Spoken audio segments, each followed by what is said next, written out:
Issue ही नहीं जाएगा। यार देखो, मेंबर वर्ड मैंने कई बार क्लास में भी इस्तेमाल किया है। मेंबर मतलब बेसिकली एक तरह से आप बोल सकते हो कंपनी के ओनर्स को कहते हैं। किसको कहते हैं? कंपनी के ओनर्स को। ओनर्स को। मेंबर कौन है? उस पर्सन को बोलते हैं whose name is entered in register of member, जिसका नाम कहाँ लिखा हुआ है? Register of member. मैंने आपको बताया कि जब भी आप कंपनी में शेयर खरीदते हो, इंपॉर्टेंट फॉर्मेलिटी यही है, आपका नाम तुरंत कहाँ लिख दिया जाता है? रजिस्टर ऑफ मेंबर में। जब तक उस रजिस्टर में आपका नाम है, आप मेंबर कहलाओगे, और वहां नाम नहीं है तो आप मेंबर नहीं कहलाओगे। आप ये बात समझते हो कि नहीं समझते हो? Yes sir. अब रजिस्टर में नाम कब लिखा जाता है? जब आप शेयर खरीदो। सही बात है, गलत बात है? Yes sir. है ना? तो बेसिकली ये माना जाता है कि एक कंपनी में मेंबर उस पर्सन को माना जाता है जो मेमोरेंडम का सब्सक्राइबर है। कहाँ का सब्सक्राइबर है? मेमोरेंडम का सब्सक्राइबर। जब कंपनी इनकॉर्पोरेट हुई होगी तो मेमोरेंडम में जिन्होंने साइन किया होगा वो फाउंडर्स हैं, तो रियल ओनर माने जाएंगे, तो सबसे पहले उन्हीं का नाम रजिस्टर में लिखा जाता है। सही बात है, गलत बात है? हाँ सर। दूसरा, जिन लोगों ने शेयर खरीदने के लिए अग्री किया, मतलब एप्लीकेशन डाला, और जिन लोगों को शेयर अलॉट हुए, क्या हुए? अलॉट हुए। तो उनका भी नाम कहाँ लिख दिया गया? रजिस्टर ऑफ मेंबर्स में। ठीक है। तीसरा, जिन पर्सन का डीमैट अकाउंट है और वो उस अकाउंट के कैसे ओनर है? रजिस्टर्ड की beneficial? Beneficiary. Beneficiary. Beneficial owner जो है उनका भी नाम कहाँ लिख दिया गया है? Register of members. तो फिर मेंबर कौन कौन हुए? तो मेंबर वो है जो मेमोरेंडम का सब्सक्राइबर है, या फिर एक ऐसा पर्सन जो इन राइटिंग अग्री कर रहा है कि वो कंपनी का मेंबर बनेगा, मतलब शेयर्स के लिए अप्लाई करके, या फिर ऐसा पर्सन जिसने डीमैट अकाउंट खुलवा के बेनिफिशियल ओनर बना हुआ है, उसको मेंबर माना जाता है। आप बताइए, ये बात समझ आई कि नहीं आई? Yes sir. अगर मेंबर कौन होता है? हाँ सर। मेंबर बनने के लिए क्राइटेरिया बेसिकली ये है कि आप इंडियन कॉन्ट्रैक्ट एक्ट के हिसाब से बेसिकली कैपेबल पर्सन हो, मतलब आप मेजोरिटी के हो, साउंड माइंड के हो, और किसी ऑनलाइन क्वालिफाइड। क्वालिफाई नहीं है। ईमानदारी से बोलो, कोई दिक्कत है? नहीं सर। अच्छे समझ आए कि आधा अधूरा है? अच्छा सर। अच्छा, आगे बढ़ते हैं। किसी कंपनी में आप मेंबरशिप कैसे कैसे ले सकते हो? तो मेंबरशिप लेने के बेटे अलग अलग तरीके हैं। एक तो आप एमओए को सब्सक्राइब करो। किसको सब्सक्राइब करो? एमओए को। एमओए को सब्सक्राइब करोगे तो सीधी सी बात है, आप शेयर खरीद रहे हो। आएंगे। या तो आप क्या करो, शेयर्स के लिए एप्लीकेशन डालो, तो एप्लीकेशन डालोगे तो आपको क्या होंगे? शेयर का अलॉट, अलॉट। है ना? अच्छा, कई बार ऐसा भी हो सकता है कि बेसिकली आपको शेयर ट्रांसफर हो जाए। हो सकता है कि नहीं हो सकता? Yes sir. ट्रांसफर होंगे तो आपके हाथ में शेयर आ गए तो आपका नाम कहाँ लिख दिया जाएगा? रजिस्टर में। सही बात है, गलत बात है? Yes sir. कई बार शेयर्स का आपको ट्रांसमिशन भी हो जाता है कि कोई शेयर होल्डर मर गया तो आपके नाम शेयर हो जाएंगे, तो आप कंपनी के यस। बन जाओगे मेंबर। सही बात है, गलत बात है? हाँ। Yes sir. अपेल से भी होता है, कंपनी आपका नाम लिख देती है और आपको कोई ऑब्जेक्शन नहीं है, तो ये माना जाता है कंपनी आपको रिप्रेजेंट कर रही है। और क्योंकि आपको कोई ऑब्जेक्शन नहीं था तो आपको क्या माना जाएगा? मेंबर माना जाएगा। कोई दिक्कत? नहीं सर। जैसे आपने शेयर वेयर नहीं खरीदे लेकिन कंपनी ने आपका नाम रजिस्टर में लिख दिया, आपको जब ये बात पता लगती है तो आपको कायदे से नाम हटवा देना चाहिए, लेकिन आप नहीं हटवाते हो, तो आपके ऊपर एक एस्टॉपेल लग जाता है कि कल को अगर कुछ गड़बड़ होगी तो आप अपना पल्ला नहीं झाड़ सकते। आप ये नहीं बोल सकते कि मैं कंपनी से नहीं जुड़ी हूँ, क्योंकि आपका नाम लिख दिया गया था, आपको ये बात पता थी और आपने कोई ऑब्जेक्शन नहीं उठाया। बात समझ आई? Yes sir. अच्छा, उसके बाद आप अगर डीमैट अकाउंट में शेयर होल्ड करते हैं तो भी ये माना जाता है कि आपने कंपनी में क्या एक्वायर करी है? मेंबरशिप एक्वायर करी है। सही बात है? मेंबरशिप। तो यस मेंबरशिप सर। करने के क्या क्या तरीके हैं? एमओए सब्सक्राइब करो, शेयर्स के लिए एप्लीकेशन डालो, अगर आपको ट्रांसफर होता है शेयर्स का या ट्रांसमिशन होता है, या बाय एस्टॉपेल या डीमैट अकाउंट। कितना समझ आया? आ गया सर। आ गया? अब इसी को डिटेल में पढ़ना है, एक एक बात को अच्छे से पढ़ना है। सब्सक्राइबर टू मेमोरेंडम, सबसे पहला पॉइंट, जब आप मेमोरेंडम को सब्सक्राइब करते हो, क्या करते हो? सब्सक्राइब करते हैं। सब्सक्राइब करते हो, और अगर आपने अंडरटेक किया है कि आप कुछ शेयर खरीदोगे, क्या करोगे? खरीदेंगे। अंडरटेक करते हो कि कोई शेयर खरीदोगे तो फिर ये कॉन्ट्रैक्ट खत्म नहीं किया जा सकता। आपकी ये डेप्थ बन जाती है, किसी भी हाल में आपको पेमेंट करनी है या पैसा देना ही है। आज नहीं दे पाओगे तो भी कोई दिक्कत नहीं है, कंपनी के वाइंडिंग अप तक का समय रहता है, आपको छोड़ा नहीं जाएगा, पेमेंट तो करनी ही पड़ेगी। जैसे एग्जांपल के तौर पे कंपनी फॉर्म हो रही है, फॉर्म होने का मतलब इनकॉर्पोरेट हो रही है।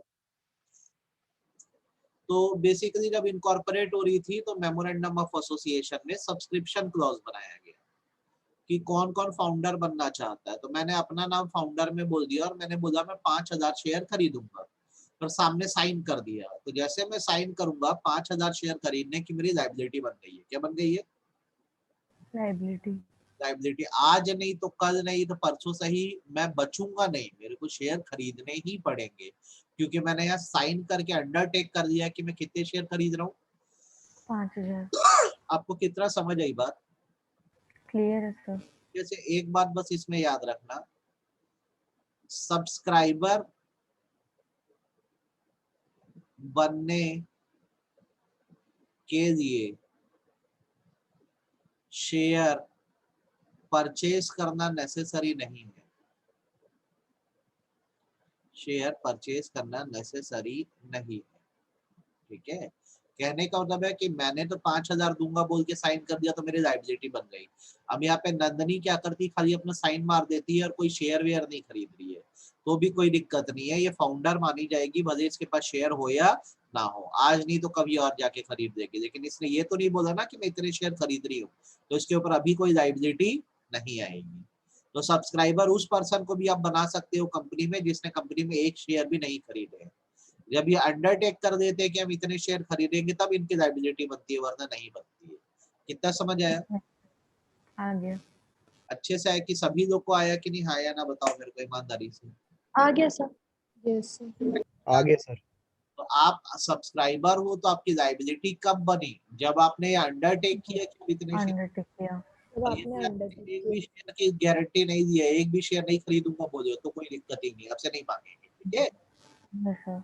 एग्जाम में क्वेश्चन आता है, आपको जो मैंने पढ़ाया वो समझ आया आपको?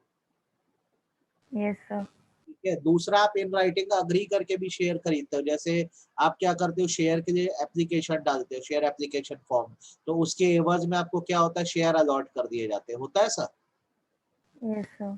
उसके बाद फिर आपको ट्रांसफर भी हो सकता है। आप जानते हो सेक्शन 44 ये कहता है कि वो शेयर गुड्स से वो ट्रांसफरेबल है। वॉलंटरी।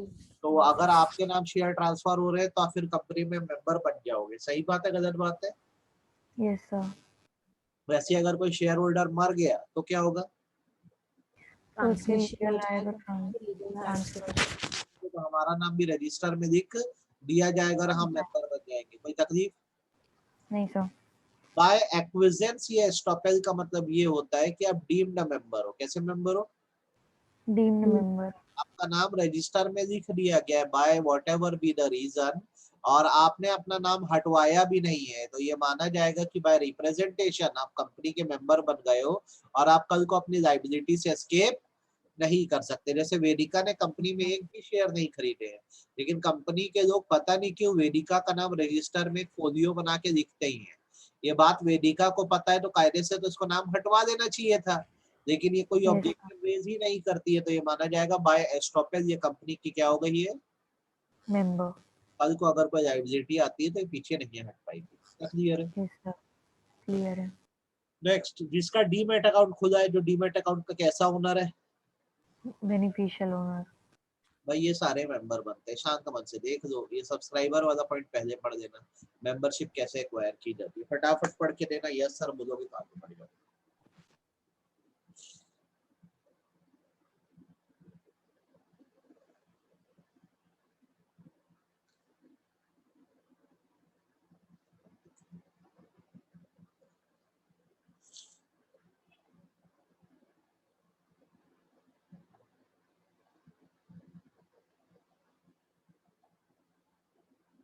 पढ़ लो, अब यस सर बोलोगे तो आगे बढ़ूंगा।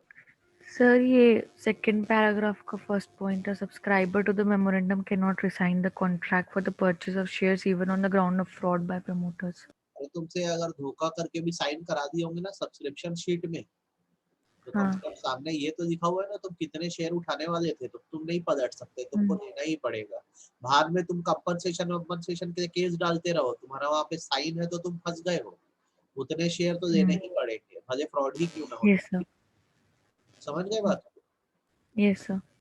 पढ़ो, आगे पढ़ो, अच्छे से समझ के करो।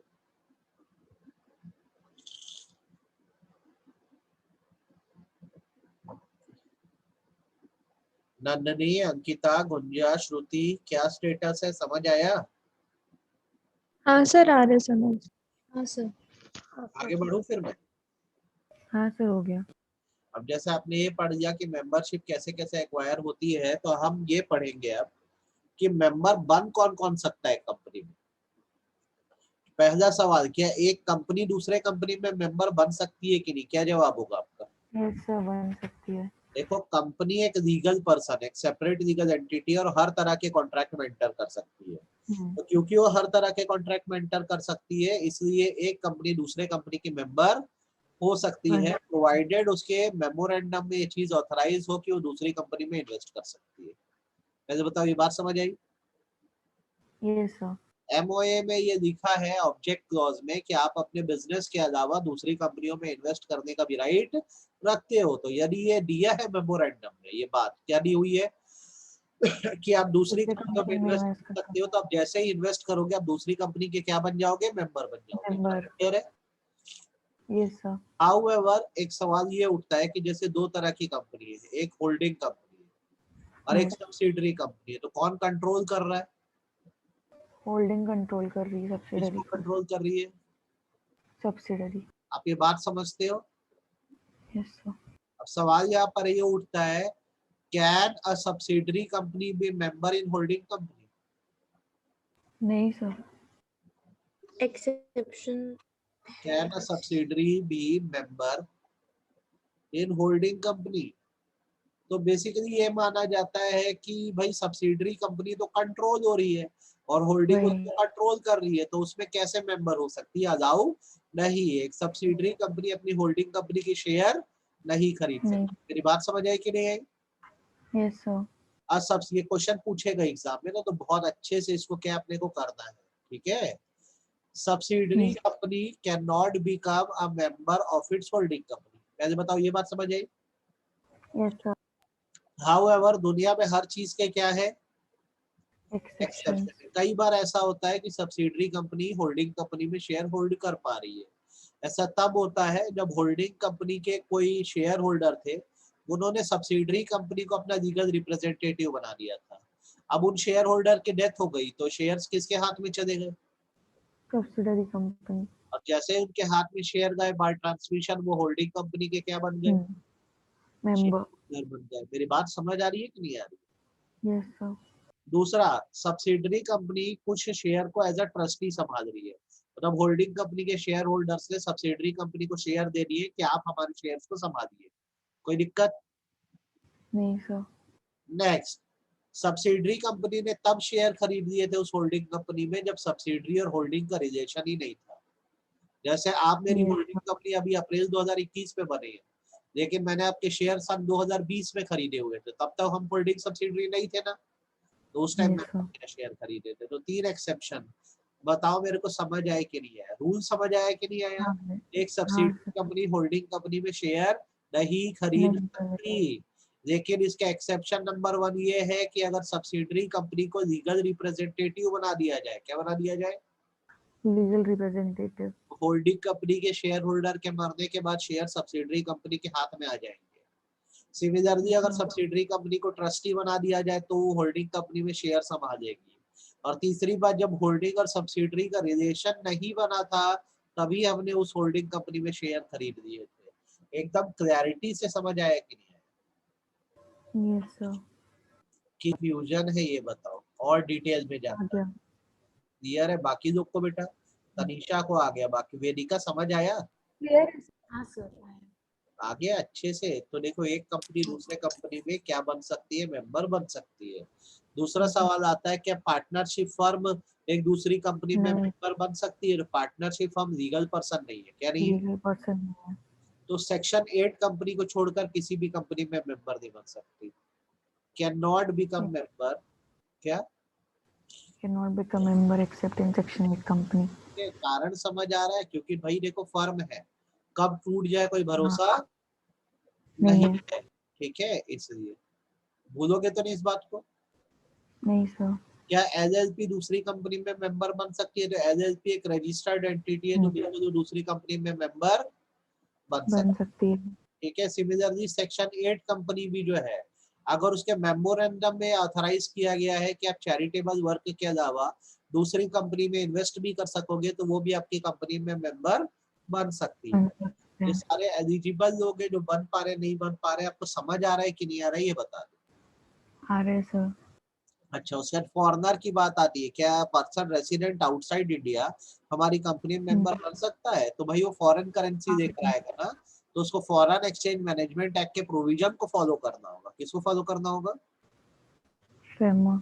कि प्रोविजन को फॉलो करके ही वो हमारे यहाँ मेंबर बन सकता है। और यदि उसकी कंट्री के साथ हमारा वॉर हो गया तो एलियन एनिमी हो जाएगा हमारा, और इस सिचुएशन में उसका वोटिंग राइट उतने समय के लिए छीन लिया जाएगा। कितना क्लियर है?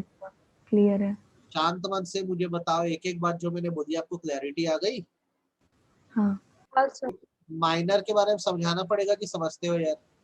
समझते हैं। समझते हो। इंसॉल्वेंट की बात करते हैं, तो इंसॉल्वेंट का हिसाब किताब ऐसा होता है कि जब कोई पर्सन इंसॉल्वेंट होता है, क्या होता है? इंसॉल्वेंट होता है। जब तक उसका रजिस्टर ऑफ मेंबर में नाम लिखा हुआ है तब तक उसको मेंबर माना जाएगा, वो वोट कर सकेगा। हाउएवर जो डिविडेंड विविडेंड पाने का राइट है, अब वो उसको नहीं मिलेगा, वो ऑफिशियल रिसीवर के हाथ में चला जाएगा। किसके हाथ में चला जाएगा?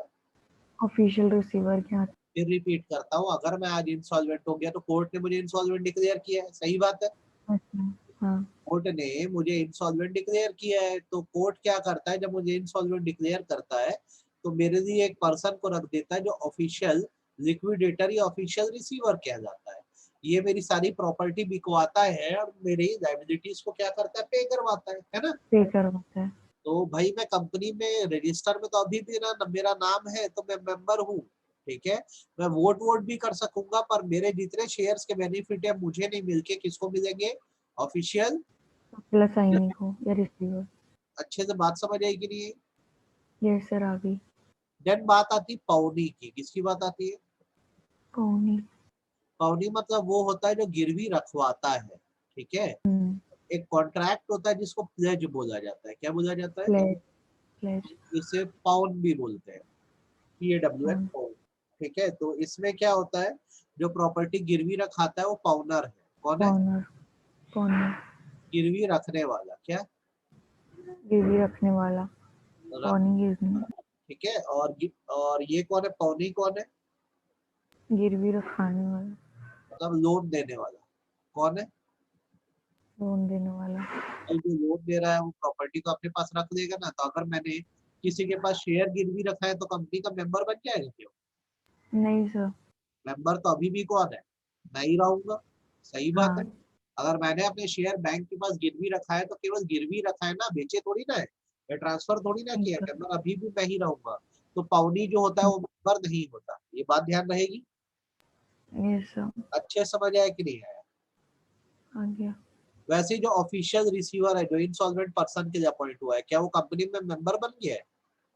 नहीं। नहीं, उसको सिर्फ शेयर से रिलेटेड राइट्स या बेनिफिट्स मिलेंगे, ताकि वो क्या कर सके, लाइबिलिटीज को पे कर सके। उसे मेंबर नहीं माना जाएगा। कितना क्लियर है? Yes sir. फिर से बोल दूं? भाई अगर कंपनी का कोई मेंबर है वो इंसॉल्वेंट हो गया है तो क्या हुआ? मेंबर तो वो अभी भी है। सही बात है। जो यस सर। ऑफिशियल रिसीवर है उसको सिर्फ ये बोला गया है कि इस बंदे का जो भी डिविडेंड आएगा वो तुम रखना, और इससे इसकी लायबिलिटी पे करते रहना। तो क्या ऑफिशियल रिसीवर मेंबर बन गया? नहीं सर। सीधी सी बात है। कितना क्लियर है? Yes sir. कंफ्यूज हुए कि और समझाऊं? क्लियर है सर। क्लियर है। वैसे ही अगर किसी पर्सन ने फेक नेम या नकली नेम से कंपनी में शेयर खरीदे हैं तो ये माना जाएगा कि उसने एक तरह का फ्रॉड किया है। क्या किया है? फ्रॉड किया है। फ्रॉड किया है। ऐसा करने पर ऐसे लोगों को पेनल्टी लग जाती है कम से कम 10 लाख रुपए की। कितने की? 10 लाख। या फिर कंपनी के टर्नओवर के 1% तक की, विच एवर इज लोअर। अच्छे से क्लियर है? Yes sir. साथ साथ जेल की भी सजा हो सकती है जो 6 महीने से लेकर 10 साल तक की होती है। कितना क्लियर है? क्लियर है सर।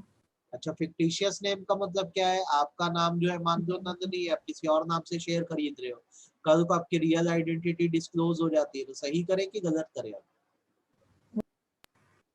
समझ में आई मेरी बात की नहीं आई? ये सर आगे। Yes, sir.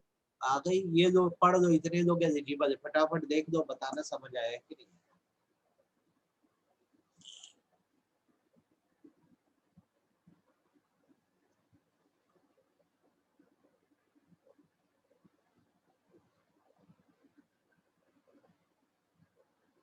अब बोलोगे तो आगे बढ़ूंगा।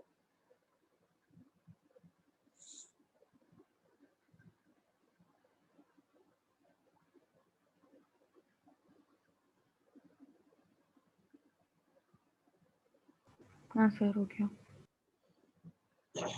देख लो एक बार।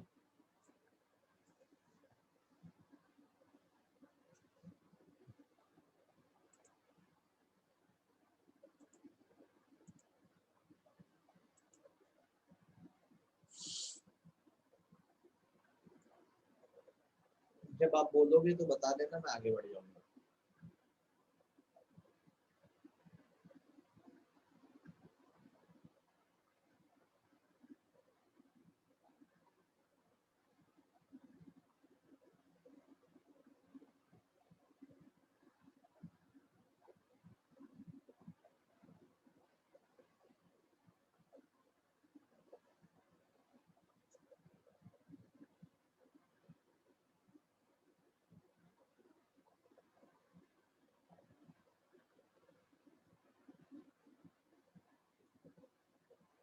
बनेगा सर बेटा? Sir, एक बार सर वो जो प्लेज वाला केस है, उसमें पौनी में मतलब उसके पास भी राइट्स आएंगे जैसे डिविडेंड वगैरह के। जब हम उसका लोन नहीं चुका पाएंगे, क्या नहीं चुका पाएंगे, लोन। तब फिर हमारा जो डिविडेंड विविडेंड का राइट है वो रिसीव कर सकता है कोर्ट के ऑर्डर से। अदरवाइज उसका कोई हक नहीं बनता है शेयर्स पे। सारा राइट पाउनर का ही है। किसका है? ऑनर का ही है। ओनर का ही है। मैंने खरीदे थे ना शेयर, मैं ओनर हूँ, मैंने तो आपके सिर्फ गिरवी रखा है। तो आपको शेयर को सिर्फ अपने पास रखना है, आप उसके ओनर नहीं हो। नहीं है। अगर कल को मैं लोन नहीं चुका पाया तो बाय कोर्ट ऑर्डर फिर आप उस बिकवाओगे उन शेयर्स को, जैसे दूसरी प्रॉपर्टी को बिकवाते, या उससे आने वाले बेनिफिट को अपने पास रख सकोगे। आई बात सर। समझ में? तो आपको मेंबर तो कभी भी ट्रीट नहीं करने वाले हम लोग, है ना? सर। अच्छे से समझ आई बात? हाँ तो देख लो।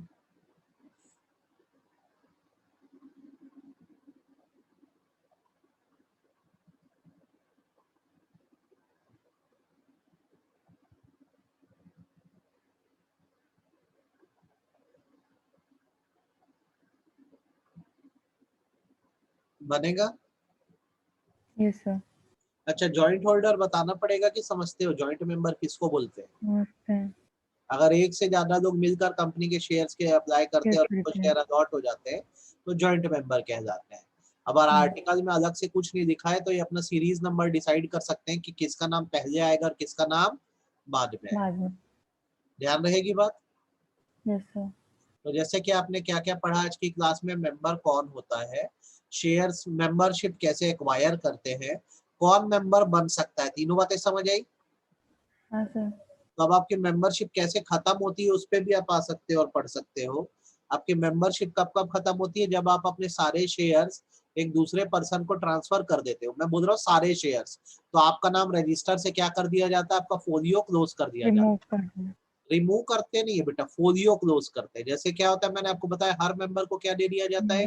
Folio folio number. नंबर। तो जब आप शेयर खरीदते हो तो मैंने आपको बताया इधर अलॉटमेंट की एंट्री बनती है अलॉटमेंट। और इधर क्या बनती है? ट्रांसफर। ट्रांसफर। transfer और balance. और यहाँ पे क्या लिखा रहता है? डेट लिखी रहती है किस दिन मेंबर डेट। बने थे, और एक और डेट रहती है कि किस दिन मेंबरशिप खत्म होगी। तो जिस दिन आप सारे शेयर ट्रांसफर कर दोगे इस डेट पे आपका नाम लिख दिया जाएगा कि आज आपकी मेंबरशिप क्या हो गई? खत्म हो गई। खत्म हो गई। थोड़ा अच्छे से यस सर। बना के दिखा देता हूँ ताकि तुम लोग के मन का कोई कंफ्यूजन ना रहे। एक फोलियो बना के दिखा रहा हूँ, देखो ऐसा बनता है। एक बड़ा सा ऐसे फोलियो बनता है, ये आपका पेज है, ठीक है। यहाँ पे ऐसे लिखा होगा आपका नेम, क्या लिखा होगा? नेम।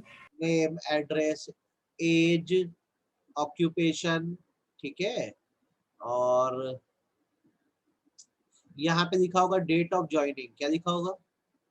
डेट ऑफ ज्वाइनिंग, मतलब जिस दिन शेयर अलॉट हुए होंगे। और यहाँ पे लिखा होगा डेट ऑफ सेसेशन, क्या लिखा होगा? डेट ऑफ सेसेशन, यहाँ पे कॉलम बने रहते हैं, अलॉटमेंट कैसे बना रहता है, और इधर बना रहता है ट्रांसफर का, किसका?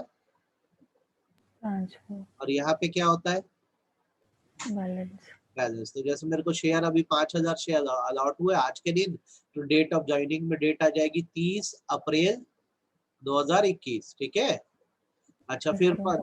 10,000 शेयर और अलॉट हो गए मेरे को, तो मेरा बैलेंस अभी कितना दिख रहा है? 15,000, ठीक है। 15,000, फिर मैंने कल को क्या किया, अपने शेयर ट्रांसफर कर दिए, मान लो 5 मई को, तो ट्रांसफर में एंट्री बना दूंगा कितनी, 15 की, तो मेरा यहाँ पे बैलेंस क्या हो जाएगा? नील। नील। नील। डेट ऑफ सेशन में, सेशन में आ जाएगा 5 मई 2021, और इस दिन से मेरी मेंबरशिप क्या हो गई, खत्म हो गई। आई बात समझ में? खत्म हो गई। Yes sir. तो जब मैं अपने सारे शेयर ट्रांसफर कर देता हूँ तो मेरी मेंबरशिप खत्म हो जाती है। सभी लोगों को ये बात समझ आई कि नहीं है? Yes sir.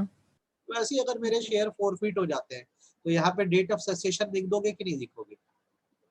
हाँ सर। ठीक है। वैसे मैंने शेयर गिरवी रखे थे, अब मैं पेमेंट नहीं कर पाया, तो कंपनी ने कब्जा करके लीन करके मेरे शेयर बिकवा दिए, तो मेरी मेंबरशिप खत्म हुई कि नहीं हुई? हाँ सर। हो गई, मेरी डेथ हो गई। तो बेसिकली ये माना जाएगा कि अब तो ट्रांसमिशन होगा तो एक नया पेज बनेगा, ठीक है, मेरे लीगल रिप्रेजेंटेटिव को मेरा पेज हाँ। हो जाएगा, क्लोज हो जाएगा। सही बात है। Yes sir. अच्छा, अगर मैं इंसॉल्वेंट हो जाता हूँ और ऑफिशियल असाइनी बोल देता है कि हमें इसके शेयर नहीं चाहिए, तो मेरा नाम रजिस्टर से काट दिया जाएगा। क्या कर दिया जाएगा? काट दिया जाएगा। डिस्क्लेम करेगा तभी वो बोलता है कि हमको तुम्हारे शेयर से मतलब नहीं है, हम कहीं और कोई और प्रॉपर्टी तुम्हारे बेचेंगे। तो कंपनी मेरा रजिस्टर से अगर नाम काट देती है तो मेरी मेंबरशिप क्या हो जाएगी? सीज हो जाएगी। अगर मैं प्रेफरेंस शेयर होल्डर था, मेरे शेयर रिडीम हो गए तो? मेंबरशिप सीज हो जाएगी। अगर मैंने कोई फ्रॉड करके मेंबरशिप एक्वायर करी थी और मेरा नाम रजिस्टर से काट दिया गया, तो मेंबरशिप रह गई कि खत्म हो गई? खत्म हो गई। अच्छे समझ आया कि नहीं आया? हाँ सर। एच पॉइंट नहीं करना। वैसे कंपनी जब वाइंड अप हो रही है, क्या हो रही है? Wind up. और लिक्विडेटर बोलता है कि मुझे इतने शेयर से कोई मतलब नहीं है, तो जितनों को डिस्क्लेम कर देगा, क्या कर देगा? डिस्क्लेम कर देगा। मेंबर रजिस्टर से क्या कर दिया जाएगा? काट दिया जाएगा। काट ध्यान दिया रखिए, जाएगा। बोलोगे तो नहीं? Yes sir. ठीक। तो ये तरीके हैं क्या करने के, आपकी मेंबरशिप हटाने के। बोलोगे तो नहीं ना? इस बात को समझ आ गया? Yes sir. क्लियर है? हाँ। तो ये होगा मेंबरशिप खत्म करने के तरीके। खत्म करना मतलब होता है बस वहां पे डेट लिख दी जाती है कि अब से आप मेंबर नहीं हो, नहीं हो। ठीक है। अब एक सवाल उठता है और बहुत ही इंपॉर्टेंट सवाल है, क्या मेंबर को कंपनी से निकाला जा सकता है? एक्सपेल्जर मतलब होता है निकालना। ऊपर क्या पढ़े, अभी तो हमने मेंबरशिप खत्म करी है अलग अलग रीजन से। अब सवाल ये है कि क्या उसको भगाया जा सकता है कंपनी से? नहीं सर। हाँ सर। हाँ, वो आपसे सवाल है ना मेरा। तो सर अगर कंपनी के मतलब कंपनी के लिए वो हार्मफुल है या कोई ऐसी चीज कर रहा है जो कंपनी के इंटरेस्ट को हार्म कर रही है, तो बोलो ना। Board of director. कभी भी याद रखना, मालिक कितना भी बदमाश हो उसको उसके घर से नहीं निकाल सकते। सही बोल रहा हूँ गलत बोल रहा हूँ? हाँ सर। मालिक कितना भी बदमाश हो उसको उसके घर से नहीं निकाल सकते, क्योंकि घर तो उसका है ना। जब कंपनी में शेयर खरीद लेता हूँ तो ओनरशिप आ जाती है कि नहीं आ जाती? Yes sir. तो मैं कंपनी का ओनर हूँ, तो क्या ओनर को आप कंपनी से निकाल दोगे? नहीं। तो याद रखना, कोई भी चेंज लाके आर्टिकल में या मेमोरेंडम में मेंबर को कंपनी से निकाला नहीं जा सकता। क्या नहीं किया जा सकता? निकाला नहीं जा सकता। हाउएवर बेसिकली ये बोला गया है कि अगर मेंबर बहुत ज्यादा गड़बड़ कर रहा है तो आप ज्यादा से ज्यादा नेशनल कंपनीज और ट्रिब्यूनल जा सकते हो। वो फैसला लेंगे कि इस मेंबर के साथ क्या करना है। आप खुद से किसी मेंबर को कंपनी से निकाल नहीं सकते। मेरी बात समझ आई कि नहीं है? फिर से रिपीट करूं कि क्लियर है? Yes sir. हाँ जी। पढ़ दो शांत मन से उसको, शांत मन से पढ़ दो, और कोई डाउट हो तो बताओ।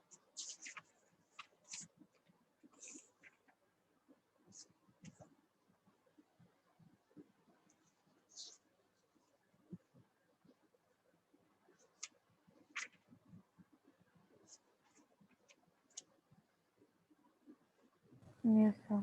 बनेगा? हम्म।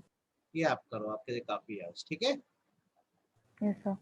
कल हम लोग ये चैप्टर खत्म कर देंगे। क्या कर देंगे? चैप्टर क्या कर देंगे कल? खत्म। खत्म कर देंगे। अभी आप क्या करना, शाम को आज वो पढ़ना। क्या पढ़ना? सेटिंग अप पढ़ना। Enough. ठीक है, और आज पेपर रात को बनाने की जरूरत नहीं है। मेंबरशिप कल खत्म होगा तो क्वेश्चन भी कब बनाएंगे इसके? कल कल। बनाएंगे। संडे को छुट्टी दे दूंगा। ठीक है, हाँ सर। ठीक है। Bye, sir.